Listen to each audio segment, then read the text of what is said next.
Assalamualaikum warahmatullahi wabarakatuh. Apa kabar anak-anakku yang soleh dan soleha? Semoga kita dalam lindungan Allah dan sehat selalu.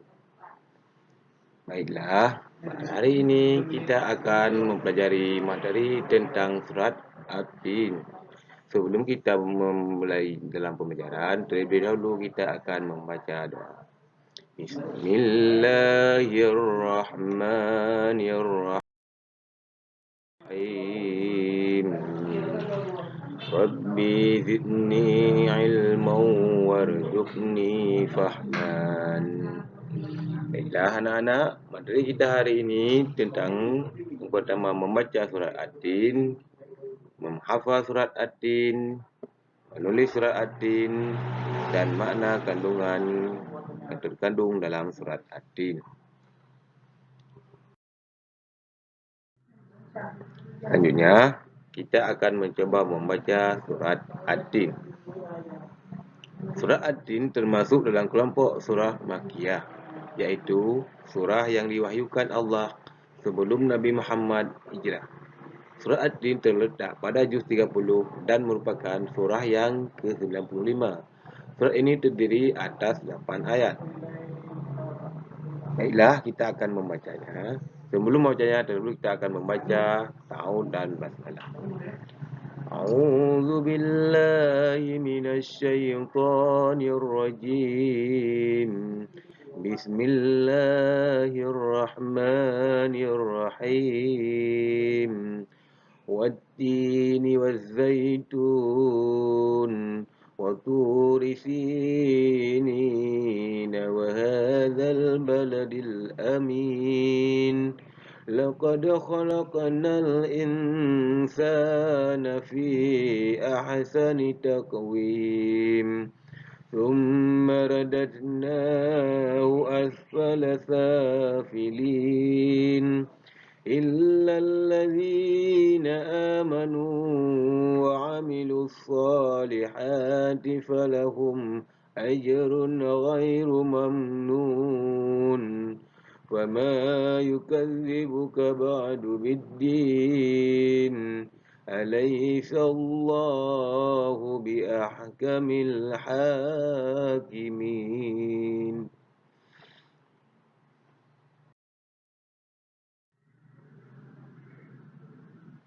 Beberapa hal yang perlu diperhatikan ketika membaca surat Ad-Din adalah sebagai berikut. Yang pertama, terdapat bacaan qalqalah, iaitu ketika ada huruf qalqalah dan mendapatkan harakat sukun, cara membacanya harus dipantulkan. Perhatikan beberapa contoh di bawah ini. Summa radadnahu. Laqad, huruf dal dan mendapat harakat sukun. Takwimin, takwimin, khalaqna, huruf kaf berharakat sukun. Selanjutnya, tanda baca mad juga banyak terdapat dalam surah Ad-Din. Panjangkan bacaan jika terdapat tanda mad, baik ketika berharakat fathah, kasrah maupun dhammah. Perhatikan contoh di bawah ini. إلا الذين آمنوا والتين وطور سينين لقد خلقنا الإنسان وعملوا الصالحات.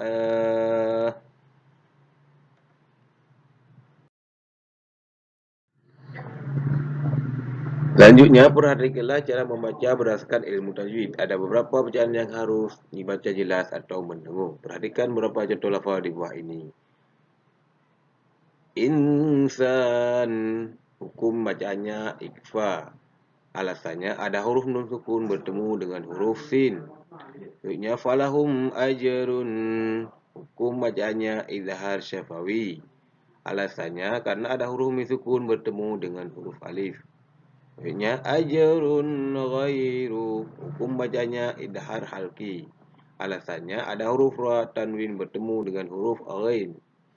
Mamnun, hukum bacanya izhar syafawi. Alasannya karena ada huruf mim sukun bertemu dengan huruf nun.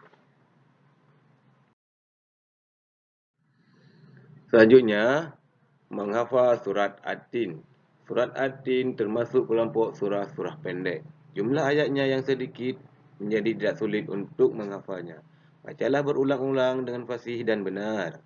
Mulailah dengan ayat yang pertama. Wattini wazzaitun. Jika ayat yang pertama sudah hafal, ulangilah lagi sekali lagi. Baru kemudian dilanjutkan dengan ayat yang kedua. Begitulah seterusnya cara menghafalkannya. Untuk menjaga hafalanmu, bacalah surah At-Tin ketika salat. Setelah membaca surah Al-Fatihah pada rakaat pertama atau kedua. Bacalah surah At-Tin dengan cara seperti itu. Hafalanmu akan makin lancar. Selanjutnya, menulis surah At-Tin. Surah At-Tin, cara penulisan huruf hijaiyah dalam surah ayat tersebut, setiap perubahan bentuknya baik ketika berada di depan, di tengah maupun di belakang. Dan untuk materi tentang penulisan surah At-Tin nanti akan Bapak jelaskan lebih jelasnya dalam kelas.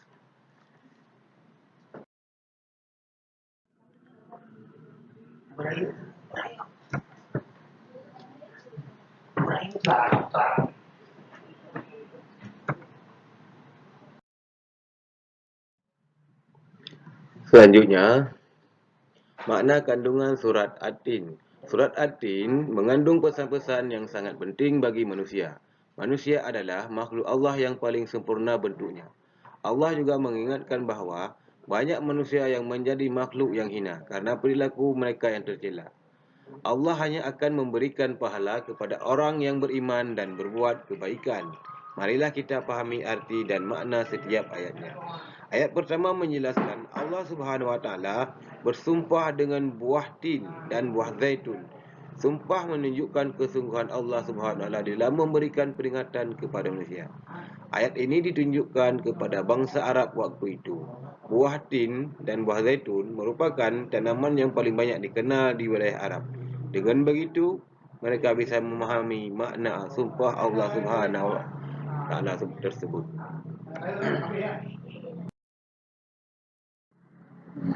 Ayat kedua juga merupakan sumpah Allah Subhanahu Wa Taala yang menggunakan nama gunung, yaitu Gunung Sinai. Gunung Sinai adalah tempat ketika Nabi Musa AS mendapatkan wahyu dari Allah berupa kitab Taurat. Ayat ketiga juga menunjukkan sumpah Allah Subhanahu Wa Taala yang menggunakan nama kota Mekah yang dijamin keamanannya oleh Allah. Kota Mekah adalah kota yang mulia karena sebagai kota kelahiran Nabi Muhammad SAW dan tempat Kaabah atau Baitullah. Keempat nama yang digunakan sebagai sumpah Allah iaitu buah tin, buah zaitun, Gunung Sinai dan kota Mekah adalah nama-nama yang dikenal masyarakat Arab.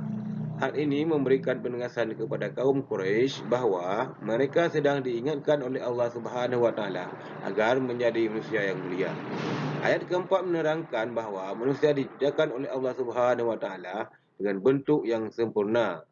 Melalui ayat, Allah mengingatkan kepada manusia agar senantiasa bersyukur kepada Allah. Bentuk tubuh yang sempurna harus disyukuri dengan cara menggunakannya untuk kebaikan. Ayat kelima merupakan peringatan dari Allah bahawa meskipun manusia memiliki bentuk yang sempurna, dia dapat menjadi manusia yang rendah. Manusia yang tidak menyadari kesempurnaannya sebagai makhluk akan mudah dipengaruhi oleh hawa nafsunya yang menyebabkan perbuatan jahat, kejahatan dan kemaksiatan. Itulah yang menyebabkan manusia jatuh ke dalam kehinaan. Ayat ke-6 menjelaskan bahawa manusia yang tidak jatuh dalam kehinaan adalah mereka yang beriman dan mengerjakan kebaikan. Mereka ini akan diberikan oleh Allah Subhanahu Wa Taala pahala yang tiada terkira. Dengan demikian, keimanan dan amal saleh dapat meningkatkan derajat manusia. Kejahatan dan kemaksiatan dapat merendahkan martabat manusia. Ayat ke-7 ditunjukkan kepada orang yang tidak mau beriman dan mengerjakan kebaikan. Maka mengapa mereka tidak mempercayai hari pembalasan? Padahal Allah sudah memberi keterangan dan bukti yang cukup jelas. Ayat yang terakhir atau ke-8 ini menyatakan dengan pertanyaan bahwa Allah adalah Tuhan yang Maha Adil dalam memberikan pembalasan.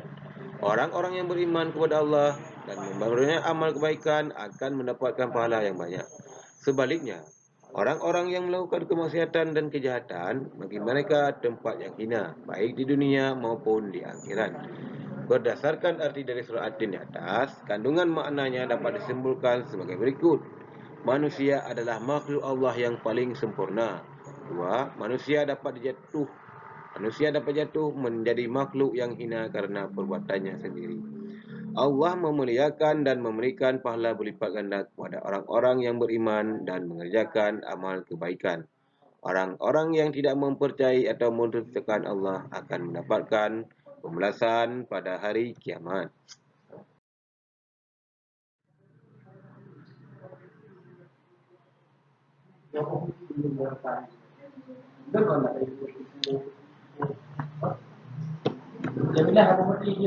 Demikianlah yang dapat Bapak sampaikan pada hari tentang materi surah Ad-Din. Semoga bermanfaat. Bapak akhiri. Wabillahi taufiq wal hidayah. Wassalamualaikum warahmatullahi wabarakatuh.